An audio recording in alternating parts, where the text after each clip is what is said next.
Sindbad the Sailor. In the time of Harun ar-Rashid there was, in Baghdad, a rich merchant named Sindbad the Sailor, the source of whose wealth was a mystery. It seemed to be inexhaustible. For long seasons he kept open house, and his entertainments were the most magnificent of all save only those of ar-Rashid himself. All that riches could buy seemed at his disposal, and he lavished the good things of this life upon his guests. Pages, slaves, and attendants there were in great number. His garden was spacious and beautiful, and his house was filled with every costly luxury.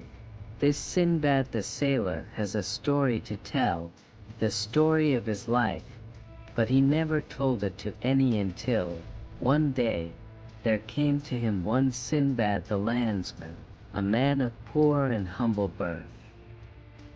This man pleased him greatly with an apt recitation dealing with the widely different lots dispensed by God to men, and, being pleased, he was struck with the happy conceit that now Sindbad the Sailor was at last confronted with Sindbad the landsman.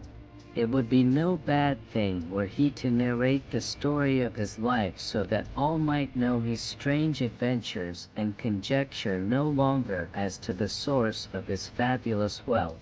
Accordingly, Sindbad the Sailor held 7 receptions on 7 different days, and, although on each occasion a multitude of guests was assembled to listen, he failed not to address his words from first to last to his simple listener, Sindbad the landsman.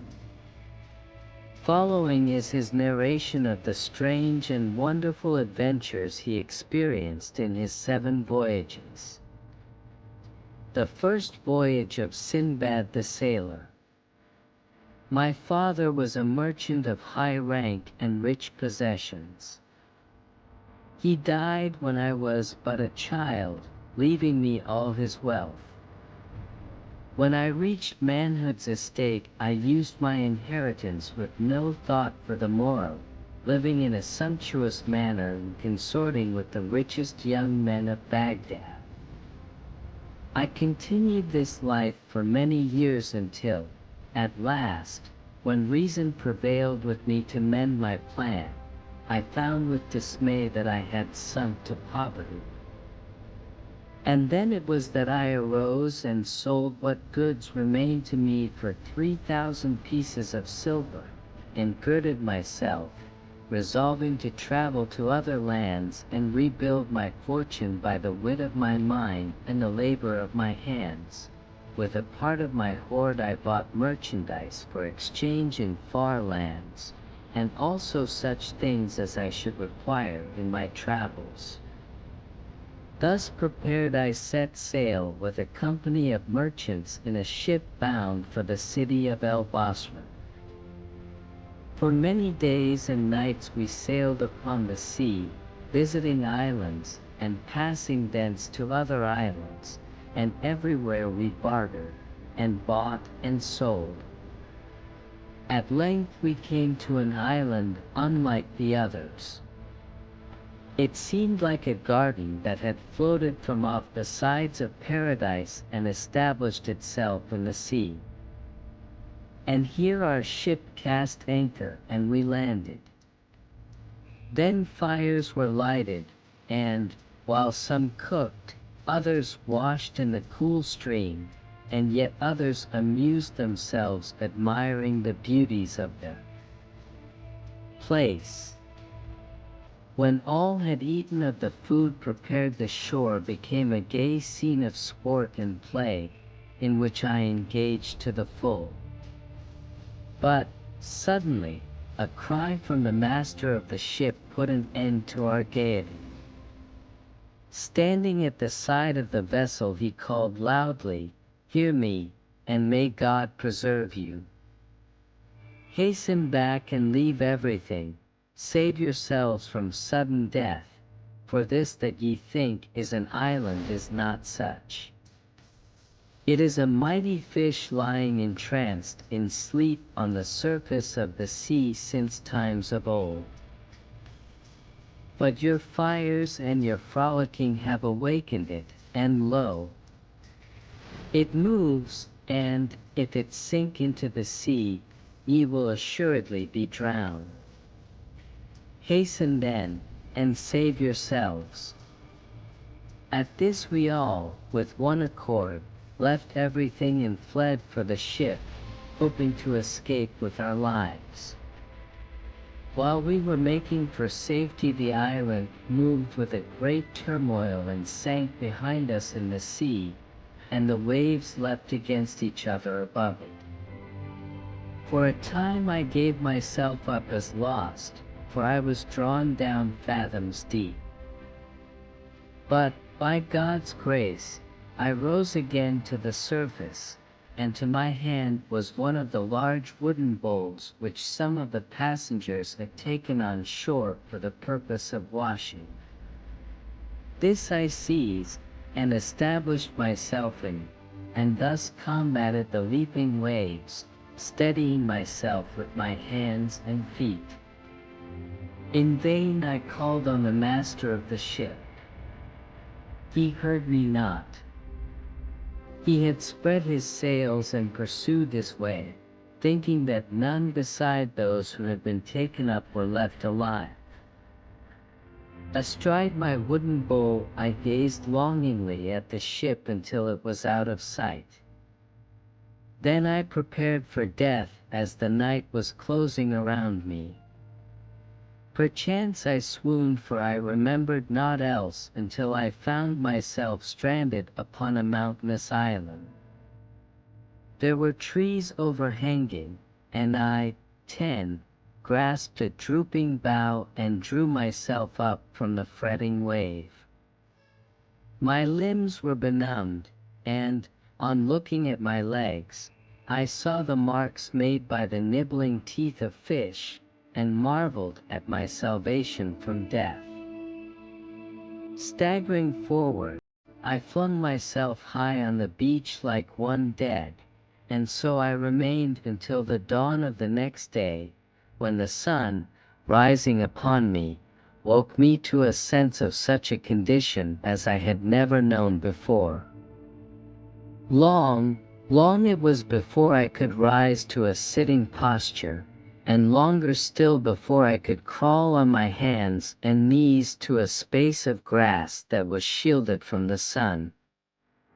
Thence, in time, I staggered till I came to a brook, of which I drank, and strength returned to me. I found luscious fruits and ate of them, and drank again of the clear waters of the brook.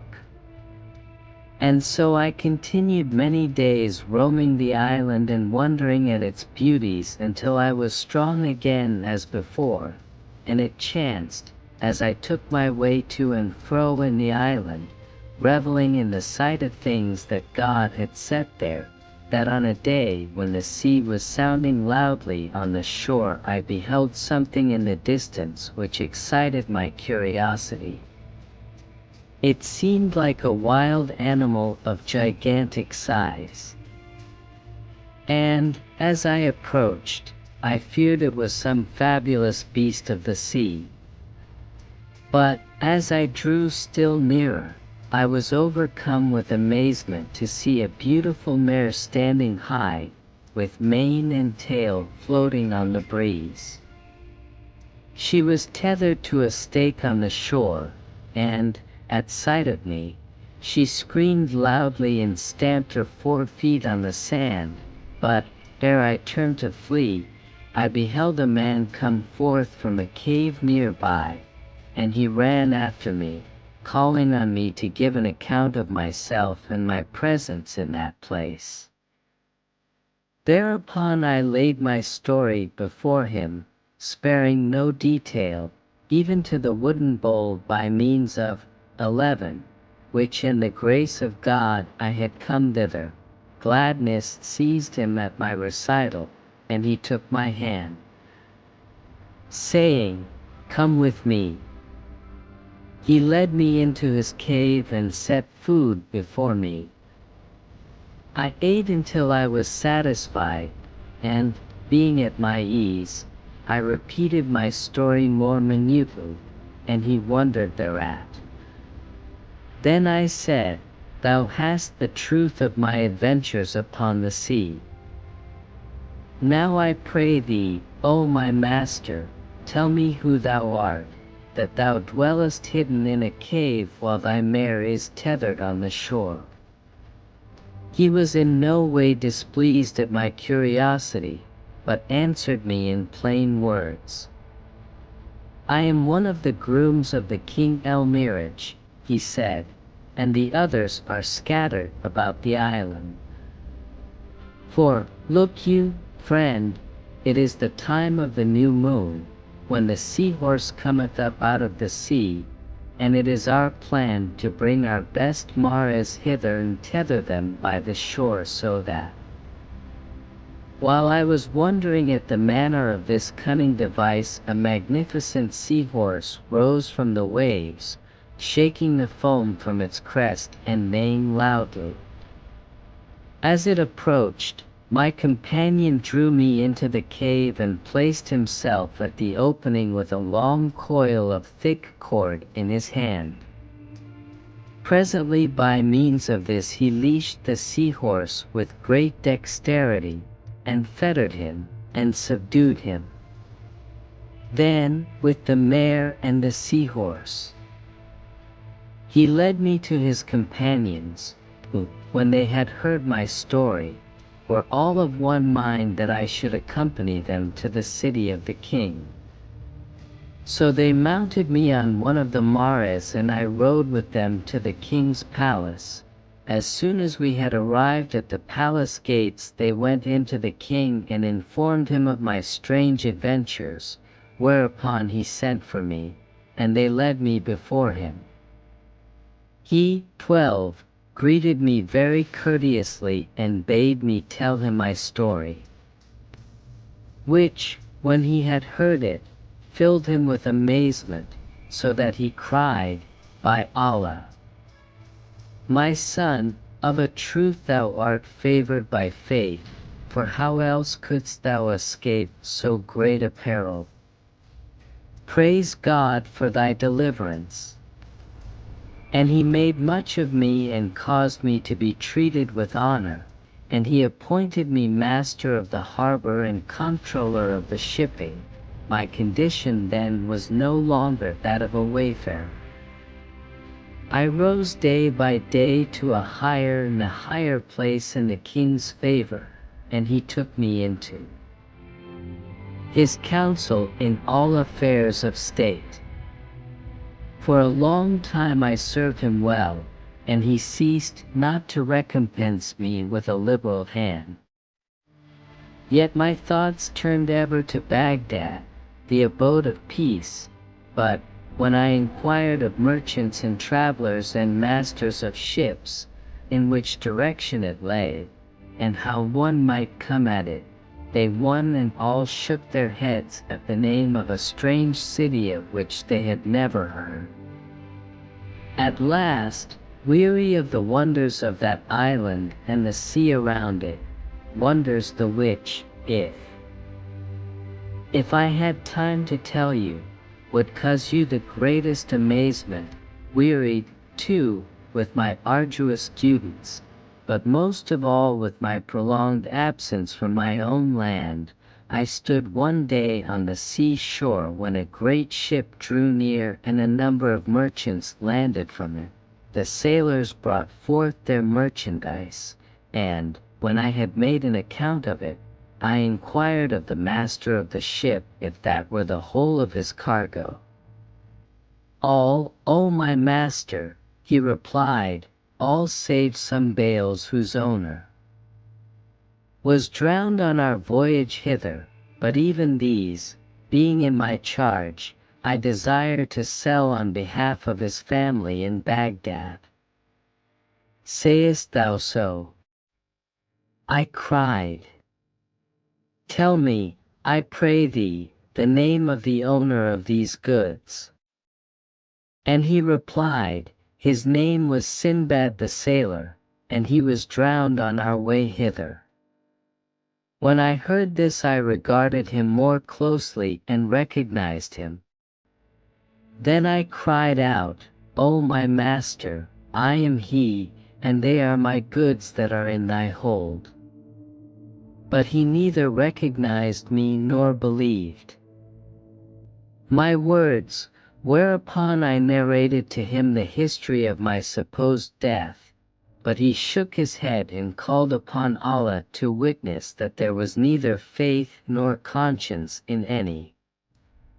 "Look you," he said, "thou heardst me say the owner was dead, and therefore thou desirest the goods for thyself free of price.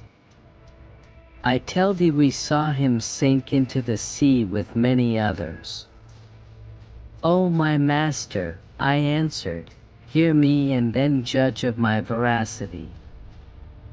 With this I narrated to him many trivial things which happened before we reached the great fish island, and which could never be known to me had I not been on the ship.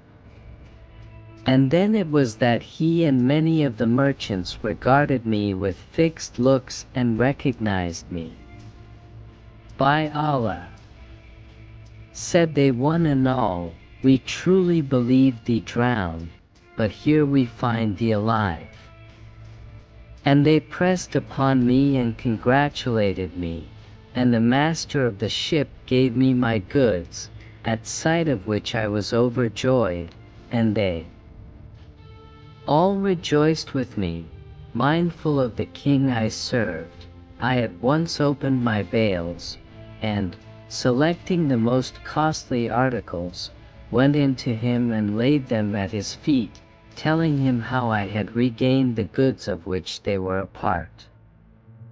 And the king wondered greatly at my good fortune and graciously accepted my gifts.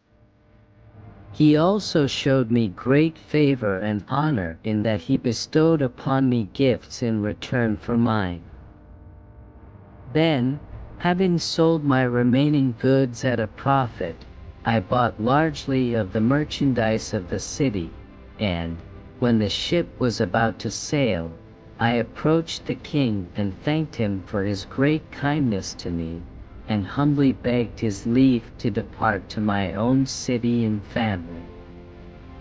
So he gave me his blessing and a great wealth of merchandise and rare commodities, and bade me farewell. And soon thereafter, having stowed all my goods in the hold of the ship, I set sail with the others for Baghdad. Our voyage was fortunate and, with the aid of favorable winds, we reached the city of El Basra in safety. Thence I repaired to Baghdad, and my family and my friends gave me a joyous welcome. And when I had sold my merchandise, I set up a large establishment, sparing no cost. And I bought land and houses, and gathered round me wealthy companions, in whose society I soon forgot the dangers and terrors I had suffered in other lands. Such is the story of my first voyage, and, tomorrow, by God's grace, I will narrate to you the strange adventures of my second voyage.